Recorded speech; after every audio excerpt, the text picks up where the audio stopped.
Magandang araw mga kabayan. Nagbabalik po muli ang inyong lingkod upang magbigay sa inyo ng mga bago at nagbabagang mga balita. Talaga na atang mapipilitang tumakbo muli si former President Rodrigo Roa Duterte bilang isang politiko. Sa nangyayari talaga ngayon sa ating bansa, kulang talaga tayo ng isang leader na people-centered.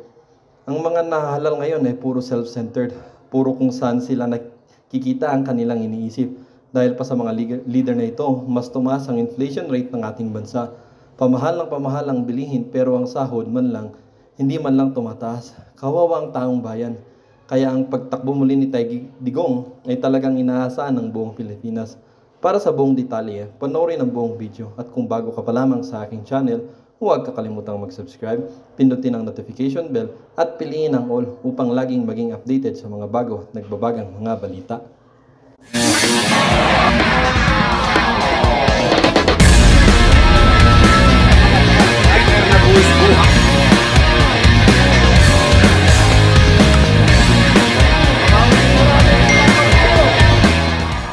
Ang isyong ito ay naging usap-usapin din sa social media. Merong isang netizen na nagsabi, naranasan ng kaibigan kong teacher sa private school sa US. Ang majority ng oras nauubos sa paggawa ng decorations ang mga bata at pag-practice sa school programs. Kung pwede, delegated sa bawat grade level na lang ang mga decorations sa bulletin boards at hindi lang buong school para hindi apektado ang mga instructional at learning time ng mga bata. Ang isyong ito ay naging usap-usapin din sa social media. Merong isang netizen na nagsabi, naranasan ng kaibigan. Sabi din ng isa, magaling talaga si former President Duterte. Isa siyang political tactician, walang kapares. Sabi din ng isa, magaling talaga si former President Duterte. Isa siyang political tactician, walang kapares. Sabi din ng isa, magaling talaga si former President Duterte. Sabi din ng isa, I always watch Ty Diggs talk to the mass.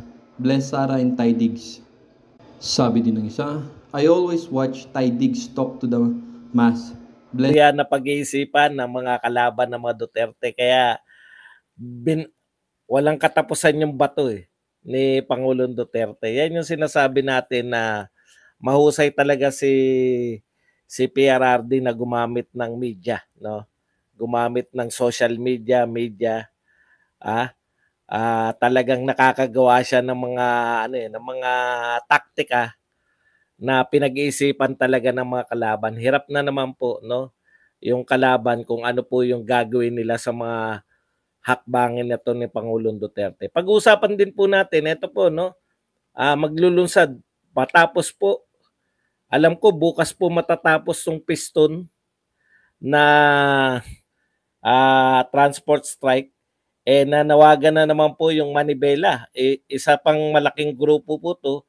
Magsisimula naman sila sa Miyerkules hanggang Biyernes naman. Nagpang-abot naman yung Manibela at saka tong piston. Rally pa rin, no? Jeepney strike pa rin. Alam po ninyo, sana yung pagtugon talaga, no? Kasi tignan nyo yung kinausap po sila nung taga sino ba yung LTFRB ba yun? Si yung dating suspended yun, di ba? Kinausap po sila, parang hindi po sila nakumbinsi dahil ang mga sinabi pag-aaralan. Dapat po malinaw na sa ngayon, no? Ano ba gagawin ninyo? Kasi hindi na po sila sa utuan itong mga jeepney driver. Na-realize nila na mawawalan sila ng pagkakakitaan. Ayaw po nilang pumaloob doon sa sinasabing kooperatiba, no? Na bubuuin sa kanila. Mas gusto nila na sarili nila yung prangkisa. Dapat po yung aksyon ng gobyerno definite na, sige, alam niyo yun, yung hindi, kumbaga yung hindi lang, kasi pagdating rin po sa deadline, November 31 yata deadline yan. Gulo na naman yan. Huhulihin na ba yung mga jeepney hindi miyembro ng kooperatiba? Parang dapat siguro isa na lang, no? Okay, ano pa bang pag-uusapan natin? At ayun, yung sa DepEd po, no? Meron na naman pong bago yung catch-up day. Maganda pong talakayin to. Kasi Hindi pa po nauunawaan, ka-announce pa lang po ngayon. Ngayon pa lang po in-announce. Bumibira na naman po yung mga marurunong sa edukasyon, no? Na mga kalaban ng pamahalaan. Yan po mga pag-uusapan natin. Pero bago yan, kung bago ka pa lang dito sa ating channel, mag-subscribe ka na. Dahil ito lang ang tayong channel na may kinikilingan, may pinapanigan, una sa balita, huli sa impormasyon, kaya ano pang hinihintay nyo? Pindot na. Okay, pag-usapan po natin, no?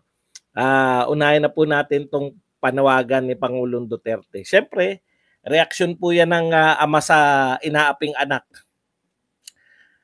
Nakita niyo po ba yung yung habang hinihintay po ni bot ni Speaker Martin at saka ni BP Sara si Pangulong Marcos. Lumalakad po si BP Sara. Nakita niyo po ba yung inisnab niya si Martin? Maaring wala po sa inyo to, pero natutuwa po ako, no? Na hindi na po nakikipag kumbaga pinapakita ni BP Sara na may ginawa ka, wag ka magkunwari na wala kang ginawa sa akin, no? Pinapakita ni BP Sara na hindi mo ko malilinlang, Martin, no? Okay, ganyan lang yung tiwala ni Pangulong Marcos na kay BP Sara, silang dalawa okay pa. At least malinaw eh, di po ba? At least malinaw po ngayon na walang magandang relasyon ng Speaker of the House at saka to si BP Sara. Pero malinaw rin po na ayos pa yung relasyon ng Presidente at Vice President. Okay? Kung malilito po kayo, wala tayong magagawa eh. Ganyan ang politika sa Pilipinas eh. No? Hindi. Kung sasabihin niyo ba na dapat bang mamili si PBBM, not necessarily. Kasi pwede naman po mag-exist yung mga Duterte na wala yung mga Romualdez eh. Sa totoo lang naman si BP Sara naman, ang ka-unit team niya naman talaga ay si Pangulong Marcos. Di po ba? Eto lang naman na nagkaroon ng too much, no? Nung eto na pong may mga kapanyarihan na sila, doon lang naman po talaga nagkaroon ng too much power itong si Martin. Nung siya po ay na-realize niya na siya ay pang-apat sa pinakamataas na pinuno ng pamahalaan at yun na nga, nasamantala niya. Actually, last year po walang problema sa budget hearing eh, no? Last year po walang problema, may confidential fund po ngayon si BP Sara Duterte, wala po naging alingas-ngas. Wala po silang kino-question, yung 125 million pong kino-question, 2022 pa po yan, tapos na yan. Yung ngayon po wala silang question. Wala sanang problema, no? Wala sanang problema. Kaso talagang ganun, hindi po natin hindi perpekto ang mundo. Marami talagang ambisyoso. O yan na pinauna na yan ni BP Sara. Talagang hindi pa nagmamatapang yan si Martin ng ganyan. Nasabi na yan ni BP Sara, di ba? Because of your ambition, do not be a tambaluslos. Alam na natin kung sino pinatutungkulan niya. Kaya at least malinaw po sa atin ngayon na good si Pangulong Marcos at si BP Sara, hindi po good si Speaker Martin at si BP Sara. Wala pong plastikan na nagaganap sa pagitan nila. No? Tama na rin yun. Tama na yun BP Sara kasi grabe po talaga ginawa sa inyo. Hanggang ngayon naman isa lang po ang tinitignan natin, no? Ano ang gagawin mo, Martin, bilang pinuno ng House? Ano ang gagawin mo sa nagpapakalat na sinasabi niyong fake news na may impeachment? Ang tansya ko dyan, talagang, sige, hayaan nyo nang ikalat muna ni Castro yan. Pag maganda ang suporta ng mamamayan, tuluyan natin. Wala silang nakitang suporta Di po ba? Ang Dilawan po, sa isang banda po ang Dilawan, Nakakatawa ang panawagan ng Dilawan ngayon, no? Banggitin lang po natin dito. Ayon po sa Rappler, naku, may pag-asa na po ang Rappler. Ayon po sa Rappler, meron na po silang bagong hinihintay. Ito po pala ang hinihintay nila ng mga Dilawan na magsasalba sa kanila. Mula po sa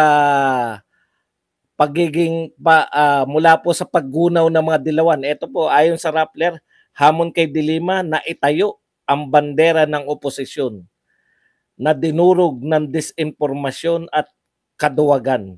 Hindi, no? Sino kaya itong sinasabihan nilang duwag? Malamang si Lenny to.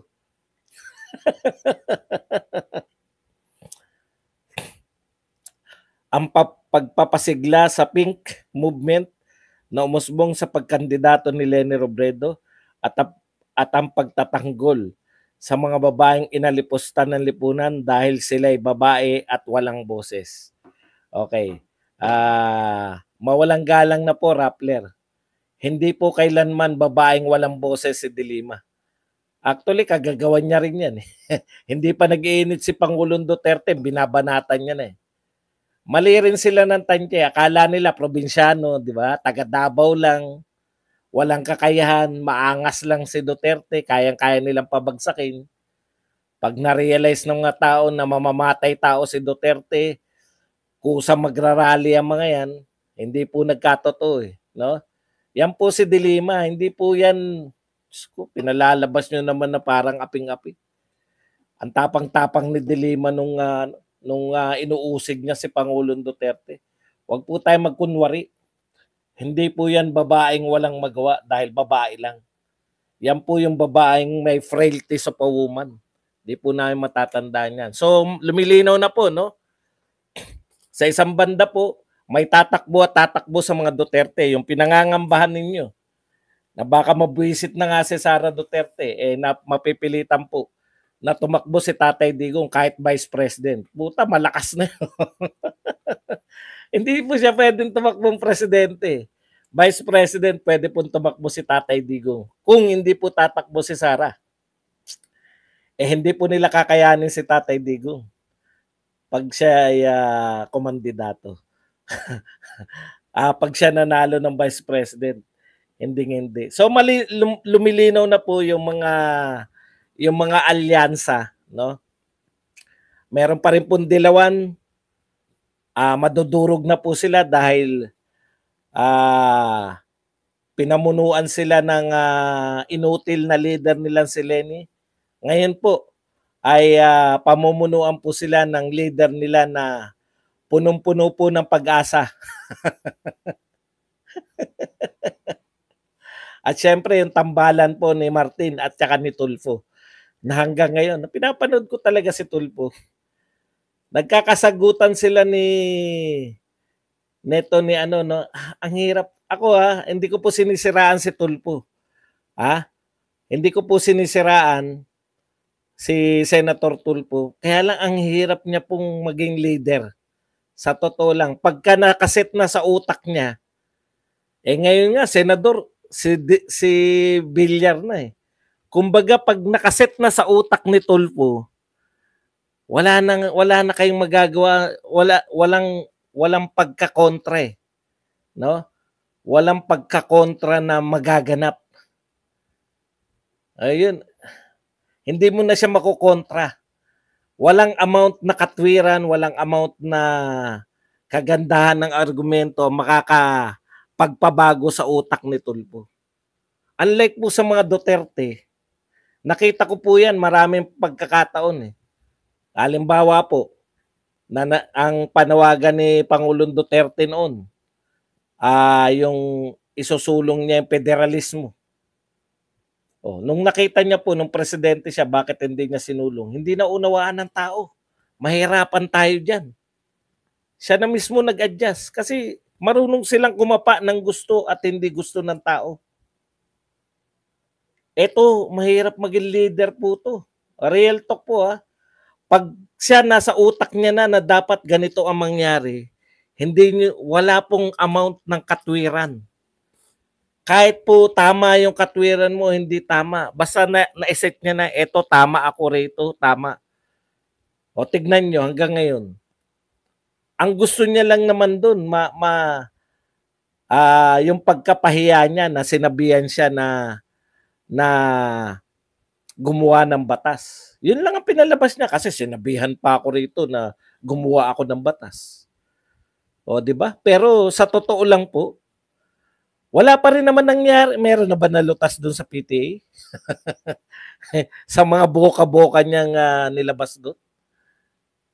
Kung meron yan, nakita na natin yan sa Rapid Tulfo in Action. Real talk po, meron siyang sariling mundo. Ito na tama, wala na, hindi nyo na ako makukontra rito. Na ano lang siya ni BP Sara eh. For the first time in his life, merong bumara sa kanya ng ganun. Na hindi niya napalagan. Pero ngayon, mukhang kahit na sino bumara sa akin, mukhang ang isip niya, putya, hindi ako makakapayag na maulitan. Anyways, lumilinaw na po yung mga alyansa, no? Tulfo, Martin, depende na lang sa ego nila. Ang makaka-break lang ng pansamantala nilang pansamantala nilang alyansa, panandaliang alyansa, yung ego nila pareho. Natutuwa po ko rin sa inasal ni BP Sara, hindi na po siya nakikipagplastikan ngayon kay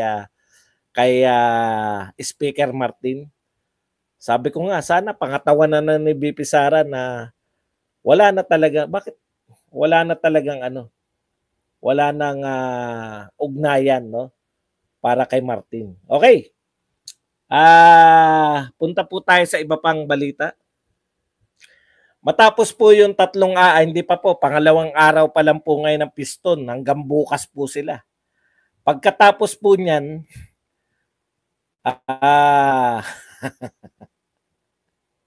Diyos ko, si Sara parang masyadong pinersonal ni Sara. Si Sara po yung natatawa ko. Anong gusto niyo pong gawin ni Sara? Hindi po kumibo. Yung mga Duterte, na lang, hayaan na lang. Sige, gusto niyo po ba akong impeach? Sige po, impeach niyo na po ako. Ano po ba? Pasasamain niyo po ba ako dahil dyan sa 125 million? Sige po, hindi na po ako kikibo. Ganun po ba ang gusto niyo gawin ng Vice President? Ano po pinipersonal ang sinasabi niyo? No? Kinakailangan po nila ipagtanggol yung pangalan nila kasi hindi sila magnanakaw eh. Pag ikaw ba inakusahan ka o pinahihiwatig na ninakaw mo yung 125, hindi ka kikibo? Hindi po siya sensitive. Nararapat lang po yan sa isang pangulo na dapat nagre-react ka. Di ba? Dapat ka lang mag-react. Biruin mo, inuutusan ni Tulfo yung mga tauhan niya, sa harap niya, naroon siya eh. Inuutusan ni Tulfo eh. Okay, balik tayo. Mali po yan, kanya-kanya pong leadership style. Hindi ko alam kung ano pong leadership style niyo meron kayo. Pero kung gusto niyo tumahimik lang, hindi po ganun ang mga Duterte. No? Hindi po ganun. O ibig niyo sabihin, pasusunurin ni Sara Duterte yung mga tauhan niya kay Tulfo? Tindi naman. Defense Secretary ko. O sige, sundin niyo na yan. Kahit mali yung sinasabi niya. Pinatitigil po. Ang pinagdidiskusyonon po nila, gustong ipatigil ni Tulfo yun pong collection. Ewan ko kung dito ka nagre-react kasi ito palang pinag-usapan natin. Gusto pong ipatigil ni Tulfo yung pangongolekta po ng PTA. Inuutusan niya, para lang ma-recall kayo, inuutusan ni Tulfo yung mga tauhan ng DepEd. Naroon po ang secretary. Hindi po ba? Secretary po yun ng DepEd. Kung ako po ay principal at uutusan po ng kahit sinong tao yung mga teacher ko, na hindi dinadaan sa akin. Hindi po pwede. Kahit po kayo mayor, kahit po kayo kapitan, no? Hindi kayo pwedeng dumirekta, uutusan nyo, mayor man kayo ng aming syudad, kung ako principal, hindi kayo pwedeng dumirekta sa teacher ko. Nauutusan mo. Yung teacher ko, kahit mayor ka pa, dadaan ka sa principal. O ano po ibig sabihin nun? Principal pa lang yun, ha? Eto po, DepEd Secretary. Ngayon, kung ang leadership nyo po, kayo ay leader, lahat ng tauhan nyo pwedeng utusan ng kahit sino, magulo yan leadership nyo. Di po ba? Hindi po ganyan ang mga Duterte. May command po yung mga Duterte. Hindi nyo pwedeng utusan yung mga tauhan ko na hindi kayo dumadaan sa akin. Kung sa tingin mo, tama yung ginagawa ni Tulfo, kahit nakaharap si Sara Duterte, uutusan niya yung tauhan ni Sara Duterte. Yung principal nga, hindi papayag kahit napakataas mo pa, kahit gobernador ka pa ng lalawigan, uutusan. Wala pong gobernador, mayor at kapitan ng barangay na direktang mag-uutos sa principal, sa mga sa mga teacher. Ganun po yun. Ang tawag po doon, no? Chain of command. Hindi ka pwedeng po utusan mo. Bakit tauhan mo ba yan? Buti sana kung ang inuutos niya ay legal. Ang PTA po, hindi pa tayo buhay lahat, may PTA na. Uutusan mo yung principal, yung mga taga-DepEd na ipagbawal yung pangungulekta ng PTA. Bakit bawal mangolekta ang PTA? Ipagbawal mo muna yung PTA. Okay? Okay. Okay na. Kung ayaw mo maniwala, wala akong magagawa. Nagpapaliwanag ako sa iyo. Okay na. Hindi kita buburahin, pero makinig ka na lang dyan. Tama na yung paliwanag ko sa iyo. Hindi ka pala nakakaintindi. Simple pala yung pinag-uusapan natin. Hindi pa batas eh. Hindi pa komplikado eh. May mga tao pong ganyan. Alam ko po kung paano i-treat yan. I-ignore. Hayaan nyo lang siya dyan, huwag nyong burahin. Hindi na natin babasahin. Kasi paminsan-minsan nakakachamba po yung viewer na pinapatulang ko yung mga inquiry nila sa kalagitnaan, di ba? Pero hindi po pwedeng na hindi ka makaintindi. Dito man lang. Biri mo, inihinto ko yung aking topic para kapag paliwanagan, tapos hindi mo pala maintindihan. Ano magagawa ko? Okay ka na riyan.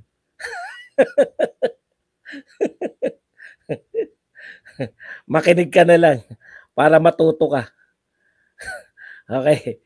Punta na po tayo rito sa iba pa. Ano pa bang tatalakayin natin? BP Sara. Teka lang, tingin tayo ng kodigo. Baka mamaya question and answer na, tsaka ako maalala eh. Maganda tumitingin po tayo sa kodigo. Ito po. In-announce po, starting po February, January 2024, yung Catch-up Friday, no? Actually, ang nilulutas dito ni Sara Duterte, ito problema ng mga detractors ni Sara Duterte. Nakikita po natin, maraming ini-introduce si Sara Duterte, di po ba? Nag-introduce po siya ng mga programa sa DepEd. Ito po mga ini-introduce niyang programa, basahin natin yung mga reaksyon ng mga tukmula. Marami kaagad nagmamarunong. Okay. Yung Catch-up Friday po, ang problema kasi ng DepEd, kahit po high school na ngayon, hirap pa pong magbasa. Kung hirap magbasa, walang comprehension. 'Di ba? Kung wala kang comprehension, talagang mababa ang kalidad ng edukasyon natin. Unlike nung po natin, nung ating henerasyon, siguro kami na yung huling henerasyon na ganito kasi Kasi ano natatandaan ko, bata pa ako noon na nagbabasa na ako ng comics eh. Yung kami na, yung henerasyon na namin, yung huling henerasyon ng Pilipino na mahilig magbasa. Kasi po, eto ilang beses ko na inulit to, no? Sa totoo lang po, dalawa po ang pampahasa ng utak. Kahit po gaano ka nagmana ka, yung IQ kasi minamana yan. Pag isa sa magulang mo mataas ang IQ, pwedeng mataas ang IQ mo. Pero pag wala ka namang pagkain, kulang ka sa sustansya, hindi mo rin madedevelop yung utak mo. Mabubugok ka rin. Di po ba? Okay, ano pa po ang pampahasa ng utak bukod sa sustansya ng pagkain? Na wala na po ito ngayon. Wala na po nagbabasa ngayon. Kasabay po yan ng pagkawala ng comics. Nung araw matatalino po tao, alam niyo kung bakit? Pati po chismosa at chismoso nagbabasa ng comics. May arkilahan ng comics noon eh. Natatandaan ko, G's, 15. Depende, pag bago mas mahal eh. Benching ko yata pag bago. Ang arkilahan ng comics, pag yung kunwari ngayon lumabas, alam namin yung mga araw ng labas eh. Pero ako, aliwan comics lang ako eh. Dahil bata pa ako noon. Nakahilera ako sa mga chismosa. Yung mga chismosa, habang nagkukwentuhan, nagbabasa sila ng comics. Dalawa lang po ang pampatalino, pampahasa ng utak. No? Siyempre, given, dapat may kinakain ka. Pag pare-pareho po kayong may kinakain, ayan po, pagbabasa at pagtatravel. Mga mahirap, hindi na po natin aasahan na magtatravel yan. Kaya yung pagbabasa, importante po yan. Kaya po mababa yung kalidad ng edukasyon natin. Hindi na po reader yung mga estudyante ngayon. No? Non-reader na. Wala na po talaga. Ang libangan ngayon, TikTok. Wala na po nagbabasa. Nung araw, uso pa po, People's Tonight, Abante Tonight, Remate, Tik-Tik. Ang dami pong tabloid. Kahit po tabloid lang. Nagbabasa mga tao noon. Kaya nga kilala natin si Serex di ba? Marunong magbasa mga tao. Kaya na marunong pa sila makipagdiskusyon. Yung mga tao noon mahilig sa politika, nakakapagdiskusyon kasi nga nagbabasa pa tayo. Ngayon po, yan po ang problema natin. Pati po sa eskwelahan, wala na pong pagbabasa. Mali po yung approach. Naano ko pa po ito, nakapag-seminar pa po ako dito sa bakit hindi nagbabasa yung mga Pilipino. Yung DepEd, mali po yung approach niya eh. Ginagawa niya yung pagbabasa parusa eh. Alam niyo yun, yung kaya kayo pinagbabasa ng teacher dahil magkukwis kayo mamaya. Parang nagbabasa kayo hindi for enjoyment. Tayo nung araw, nagbabasa tayo for enjoyment. Yun po yun. Gusto mong magbasa, bumibili tayo ng dyaryo. Binabasa natin yung mga Tonight, Abante Tonight, People's Tonight, People's Journal. Kahit po mga tabloid, siyempre kaming mga matatalino, mga kami, yung mga inquirer kami. Magtapatan na tayo, Inquirer, Philippine Star ang binabasa ko sa library. Libre. Pero yung mga manunggang, no? Nagbabasa talaga. Abante Tonight, People's Tonight, People's Journal. Habang nagkukwentuhan, may mga nakaipit na dyaryo dito. Tapos, may bibiling isa. Tapos, yung mga yan, tapos ka na ba sa Abante? Pahiram ng Abante Tonight mo. Yung nakatanggap na, yung mga nagpe-pension, sila yung tagabili. Kaya yung mga may edad, matatalino eh. Nahahasa sa pagbabasa. Ngayon, wala na po. Nakakalungkot po pag bumiyahe kayo sa EDSA, wala na nagtitinda ng dyaryo. Ayan po yung yan. Yan po ang pagkakaiba ng mga kabataan ngayon at ngayon. Ngayon, ang logic po niyan, kaya Catch Up Friday, magbabasa po sila tuwing Friday ng gusto nila. Mag-available yung mga gagawa ang DepEd, matagal nang pinaplano ng DepEd to. Bumili ang DepEd ng maraming mga babasahin. ano, yung si sila Paul Putol, yung mga Adarna books, bumibili po ang bawat eskwelahan ng mga babasahin na hindi po yung textbook, yung babasahin talaga ng mga kwento. No? Bawat school po meron nun. O kaya meron silang library hub. Ang tawag library hub, buong syudad, lahat ng high school, may mga babasahin sila. Yung mga estudyante magbabasa lang. Dapat walang quiz. Alam niyo yung ibig sabihin nun? Walang quiz, babasa lang kayo. Para, ay talaga walang quiz to. Walang quiz to ma'am, walang quiz to sir. Oo, magbasa lang kayo. Ino-note nyo lang kung ano nabasa nyo ngayon. Yun na yung quiz nyo. Pag nag-note nyo, matutuwa ang bata. Mamimili siya ng babasahin, ibabalik yung pagbabasa as enjoyment, hindi po yung pagbabasa dahil may quiz. Ayun po yun. Kaya, yan po yung Catch Up Friday. Ngayon, dahil mga bugok talaga tong mga dilawan, hindi pa nila naintindihan, akala nila tsinatsambahan lang. Nakabatay po yan sa mga pag-aaral na dapat yung bata tinuturuan nating magbasa na hindi parusa yung pagbabasa. Dumating kasi yung time na kada may papagawa ka sa bata, may quiz. O eto, basa ka. No limit ang here. O eto yung mga sasagutan nyo. Kaya yung bata, kinukuha yung tanong, hindi siya nagbabasa for enjoyment.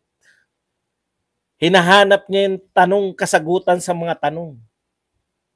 Yun po yun. Yan po yung ina-announce ni Sara Duterte ngayon. Kaya ang dami na po, pati po yung paglilinis ng mga room. Malaki pong bating na naganap sa DepEd. Yung pagtatanggal po ng mga sangkatutak na program, yung pagtatanggal po ng sangkatutak na contest. Lahat po kasi, kawawa yung mga matatalinong bata. Alam niyo po ba yun? E-excuse ka. Ma'am, excuse ko po to, 1 linggo, re-reviewin ko lang. 1 linggo hindi papasok yung bata. Pinakamatatalino yun. Pambato na school, 1 linggo. Tapos sa English yun. Siya rin yung pambato ng math. Siya rin yung pambato ng social. Wala na napasukan yung matalinong bata. Pero magpe-first honor yun. Pagdating ng kolehiyo, wala siyang basic kasi panay absent eh. Bakit panay absent? Siya pinakamagaling. Siya yung panlaban. Ginagawan po ng paraan ngayon ng DepEd sa pamumuno ni VP Sara. Alam niyo naman yung mga Duterte, may political will yan. Pag naisipan nila, kita nyo, sinabi niya, wala nang dekorasyon. Kala nyo ba ano lang yun? Kala nyo ba yung trip lang ni Sara Duterte? Hindi po trip yun. Batay yun sa pag-aaral. Dalawa po yung konsepto doon. Tinatanggalan mo yung teacher ng ibang trabaho. Trabaho po yan eh. Contest kasi yan eh. Biruin nyo lahat ng drugs. Dapat may NDEP corner, drugs corner. Meron ka ritong history corner, may math corner. Pakontesan eh. Contest ng contest. Pag ikaw section 1 ng hawak mo, wala ka nang gagawin sa buhay kundi magdekorasyon ng NDEP corner. O class, kopyahin nyo na lang yan. May ginagawa si teacher. Yan po ang realidad. Kaya pababa ng pababa yung edukasyon natin. Dahil sa lintik ng mga contest na yan. Mahilig yung mga DepEd nung araw na magpa-contest. Ibalik nyo lang ng mga bata tayo. Ano lang yung mga program nun? Natatandaan ko, ang program lang natin nung araw, UN lang. Di ba? Tapos wala na. Normal na lahat. Walang abala eh. United Nations lang. Yun lang ang pinaka. Ngayon po, grabe. Ngayon. Lahat ng buwan meron.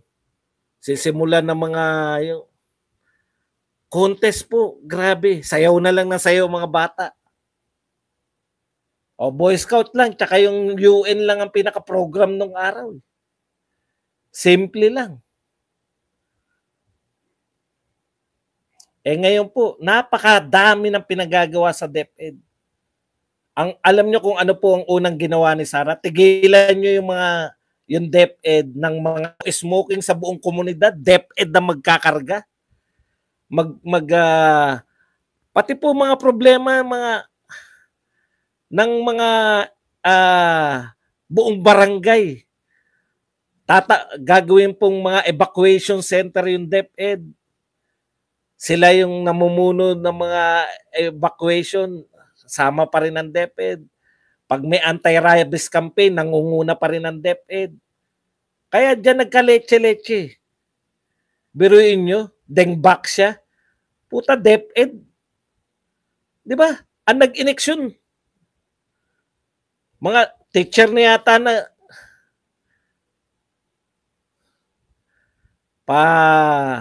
ako po, hindi ako pumapayag. Kahit na umiiyak na yung anak ko. Yung anong tawag doon, yung paiinumin ng kontrabulate, anong tawag doon? Papainumin yung mga anak ng anong tawag doon sa kontrabulate?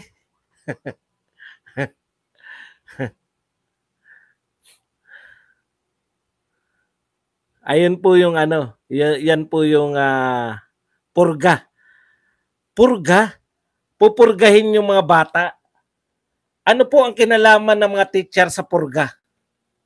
Sabi ko, nung dating napurga yung anak ko, nagtae, may deworming, di ba? Deworming ang tawag.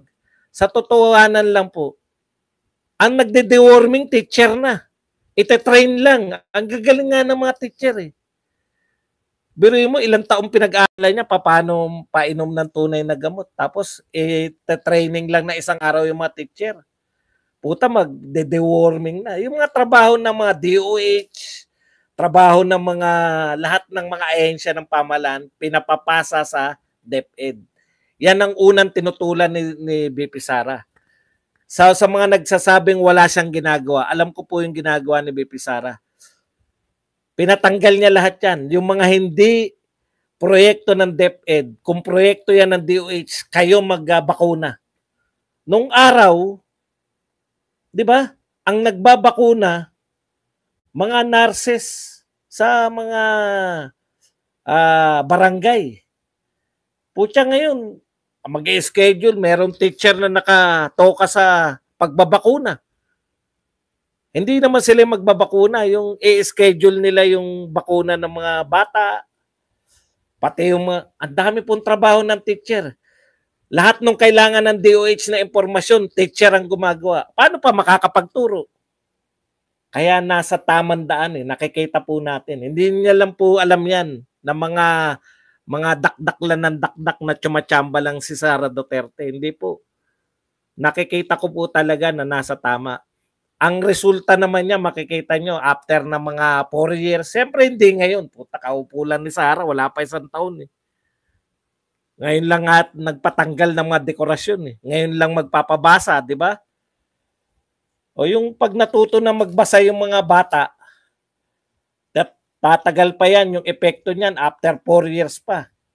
So bago matapos yung DepEd secretary, pagiging DepEd secretary niya, tataas na po yung level ng ating edukasyon. Real talk po yan.